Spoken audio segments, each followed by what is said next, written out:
مولاي صل وسلم دائما ابدا۔ کرم فرمایا کہ صحیح بخاری شریف کی مشہور حدیث پاک ہے کہ جب ابو لہب جو کفر کی حالت میں مرا، جب جو پیارے آقا کریم صلی اللہ علیہ وسلم کی میلاد کی جب اس کو خوشخبری دی گئی، اس نے اپنی باندی کو انگلی سے آزاد کر دیا اور باندی ثویبہ کو کہا اذهبی انت حرۃ، اے باندی تو نے پیارے مصطفیٰ کی آمد کی خوشخبری سنائی ہے، جا تو آزاد ہو چکی ہے۔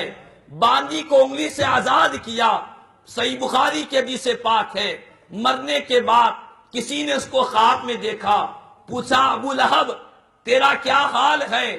تو کفر کی حالت میں مرا تھا، شرک کی حالت میں مرا تھا۔ اس نے کہا جب سے تم سے جدا ہوا ہوں میں پریشان ہوں، غم میں ہوں، مصیبت میں ہوں، تکلیف میں ہوں، عذاب میں گرفتار ہوں، لیکن اس کے باوجود بھی وہ ابو لہب کہنے لگا کہ جب بھی پیر کا دن آتا ہے، پیر کا وہ روشن دن آتا ہے، جب پیر کا دن آتا ہے میری انگلیوں سے پانی کا چشمہ جاری ہو جاتا ہے، میں اس پانی کو پیتا ہوں تو مجھے راحت ملتی ہے، مجھے سکون ملتا ہے۔ پوچھا گیا کہ کیوں ان انگلیوں سے پانی کا چشمہ کیوں جاری ہوتا ہے؟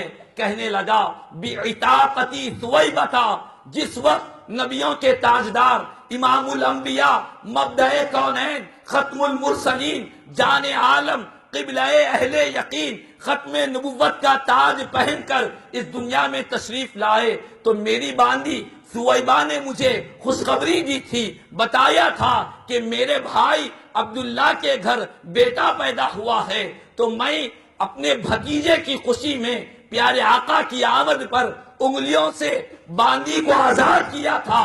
اللہ کو یہ عمل اتنا پسند آیا، اتنا پسند آیا، اگرچہ کہ میں مشرک بن کر مرا، کافر بن کر مرا، دشمن اسلام بن کر مرا، لیکن آقا کی میلاد پر خوشی کا اظہار کیا تھا۔ رب نے جہنم میں جانے کے بعد بھی میری انگلیوں سے پانی کے چشمے کو جاری کر دیا۔ میلاد مصطفیٰ کی خیرات ہے، میلاد مصطفیٰ کی خیرات ہے۔ جو لوگ آج سوال کرتے ہیں کہ میلاد منانے والوں، میلاد منانے سے کیا ملتا ہے؟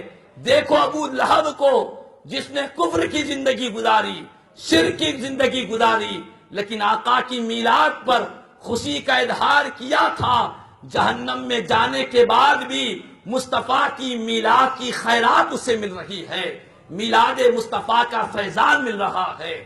آپ غور کریں، ابو لہب کو اگر پانی ہی ملنا تھا تو اس کو ایک پیالے کے ذریعے بھی پانی ملتا، اس کو راحت ہی ملنا تھا تو اس کے اوپر کوئی سایہ ہو جاتا۔ نہ پیالے سے پانی مل رہا ہے، نہ کوئی سایہ مل رہا ہے پیر کے دن، بلکہ انگلی سے پانی کا چشمہ جاری ہو رہا ہے۔ اس کی وجہ کیا ہے؟ تو عارفین، شارحین، علماء کرام بیان کرتے ہیں کہ لوگوں، رب یہ تعلیم دے رہا ہے کہ مصطفیٰ کی میلاد میں جو عمل کرو گے، جو خوشی کے مارے حرکت کرو گے، اللہ تعالیٰ اس عمل میں برکت عطا فرمائے گا، اس حرکت میں برکت عطا فرمائے گا۔ اس نے انگلی سے آزاد کیا تھا، اسی لیے انگلیوں سے پانی کے چشمے کو جاری کر دیا۔ اور جو خوش نصیب آقا کی میلاد پر کھانا کھلائے گا، مال و دولت کو خرچ کرے گا، روشنیوں سے اپنی گلیوں کو سجائے گا، اللہ تعالیٰ کی رحمت سے قوی امید ہے میلاد مصطفیٰ کے صدقے میں جس طرح گلیوں کو روشن کیا گیا، اللہ تعالیٰ اس کی قبر کو روشن کر دے گا، حشر کے میدان میں روشنی عطا فرمائے گا۔ جو آقا کی میلاد میں جو عمل کیا جاتا ہے، اللہ تعالیٰ اسی عمل میں برکت عطا فرماتا ہے، اسی عمل سے فیضان عطا فرماتا ہے۔ بعض لوگ سوال کرتے ہیں کہ جب بھی ربیع الاول کے مہینے میں ہی خوشی کیوں؟ 12 ربیع الاول کے دن کو خاص کر لیتے ہیں، یہ خاص کر لینا غلط ہے۔ خوشی منا سکتے ہیں لیکن خاص نہ کریں، کوئی دن کو، کوئی تاریخ کو خاص نہ کریں، کسی دن کو معین نہ کر لیں، مخصوص نہ کر لیں، اس طرح کی باتیں کرتے ہیں۔ ہم ان کو یہی جواب دیں گے صحیح بخاری کی حدیث سے کہ دن کو خاص ہم نہیں کرتے، رب سے پوچھو کہ رب نے ابو لہب کے لیے راحت پہنچانے کے لیے رب نے پیر کے دن کو خاص کر دیا ہے، پیر کے دن کو متعین کر دیا ہے۔ رب نے بتلایا میرا مصطفیٰ جس تاریخ میں، جس دن میں، جس سال میں آتا ہے وہ دن بھی برکتوں والا دن ہوتا ہے، رحمتوں والا دن ہوتا ہے۔ اسی لیے رب سے پوچھو کہ رب مولا ابو لہب کو اگر راحت پہنچانا ہی تھا منگل کے دن پہنچا دیتا، چہارشنبے کے دن پہنچا دیتا، جمعہ تمام دنوں کا سردار ہے، جمعہ کے دن راحت پہنچا دیتا۔ رب تعالیٰ کی طرف سے یہی جواب آئے گا، نادانو تم نے سمجھا نہیں ہے، اس کو راحت مصطفیٰ کے صدقے میں مل رہی ہے، اور پیر کا دن بھی میرے مصطفیٰ کی آمد کا دن ہے، اسی لیے اس کو راحت مل رہی ہے۔ نعرہ تکبیر، نعرہ رسالت، ماشاء اللہ، یہ کتنی بڑے فیضان کی بات ہے، کتنے بڑے کرم کی بات ہے کہ پیر کے دن کو رب نے خاص کر لیا۔ آج لوگ دن کو خاص کرنے پر جھگڑتے ہیں کہ زیارت کرتے ہو تیسرے دن کیوں کرتے ہو، 10ویں دن کیوں کرتے ہو، دنوں پر لوگ بحث کرتے ہیں۔ صحابی رسول حضرت عبداللہ بن مسعود رضی اللہ تعالیٰ عنہ ہر جمعرات کا دن آپ نے خاص کر دیا تھا لوگوں کو باز و نصیحت کرنے کے لیے۔ تو دن کو خاص کر لینا یہ رب کی بھی سنت ہے، صحابہ کی بھی سنت ہے، اور خود میرے مصطفیٰ کی بھی سنت ہے۔ صحیح مسلم شریف کے حدیث پاک ہے، پیارے آقا ہر پیر کے دن روزہ رکھتے۔ حضور سے عرض کیا گیا کہ آقا پیر کے دن روزہ کیوں رکھتے ہیں؟ تو میرے آقا نے کیا فرمایا؟ فرمایا فیہ ولدت وفیہ انزل علیہ۔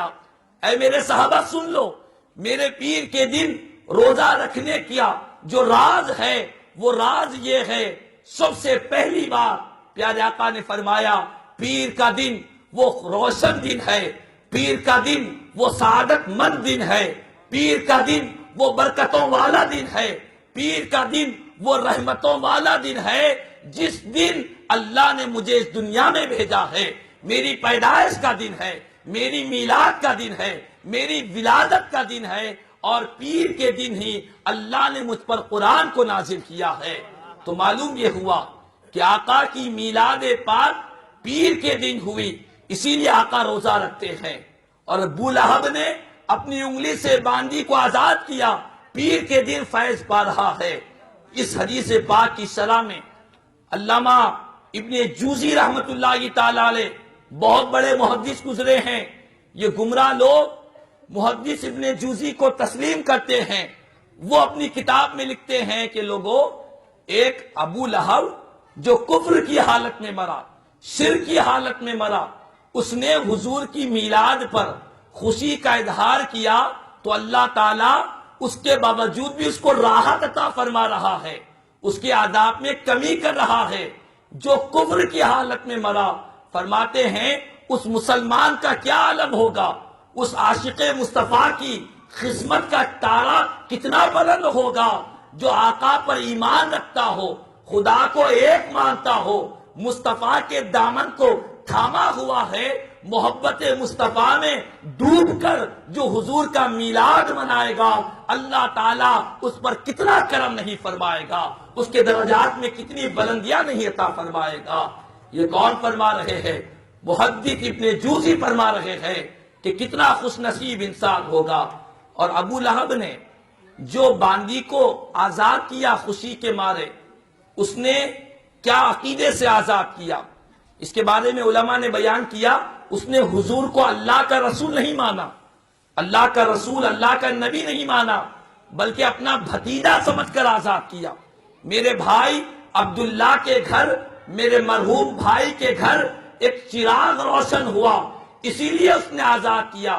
جس نے حضور کو اپنا بھتیجا سمجھ کر آزاد کیا، مرنے کے بعد فیض پا رہا ہے، تو جو آقا کا امتی حضور کو اللہ کا نبی سمجھ کر خوشی منائے گا، حضور کو اللہ کا رسول سمجھ کر خوشی منائے گا، اللہ تعالیٰ اس پر کتنا کرم نہیں کرے گا، اس پر کتنا فضل نہیں فرمائے گا۔ اس نے تو حضور کو رسول نہیں مانا، اگر رسول مان لیتا تو ایمان کی حالت میں مرتا، نبی مان لیتا تو ایمان کی دولت مل جاتی. نہ نبی مانا نہ رسول مانا، کفر کی حالت میں مرا. اس نے صرف یہی تصور کیا کہ میرا بھتیجا ہے، بھتیجا سمجھ کر بھی اس نے آزاد کیا تو رب نے ایسا کرم کیا، مرنے کے بعد بھی اس کو فیضان عطا کیا. اور ہم حضور کو اللہ کا نبی سمجھ کر، اللہ کا رسول سمجھ کر خوشی کا اظہار کریں گے تو اللہ تعالیٰ کتنی نعمتوں سے نہیں نوازے گا. تو قابل مبارکباد ہے جو عاشقان مصطفیٰ صلی اللہ علیہ وسلم دنیا کے عالم میں خطے خطے میں حضور کی میلاد پاک کی محفلیں سجا رہے ہیں. آقا کی میلاد پاک کے موقع پر خوشیوں کا سما سجا رہے ہیں. قابل مبارکباد ہے، اللہ تعالیٰ اس عمل کو رائگاں نہیں فرمائے گا. حضور کی ذات بابرکت سے جس عمل کو نسبت ہو جاتی ہے وہ عمل آسمان کی ثریا کی پہاڑ سے زیادہ، ثریا ستارے سے زیادہ وہ عمل اللہ کی بارگاہ میں مقبول ہو جاتا ہے.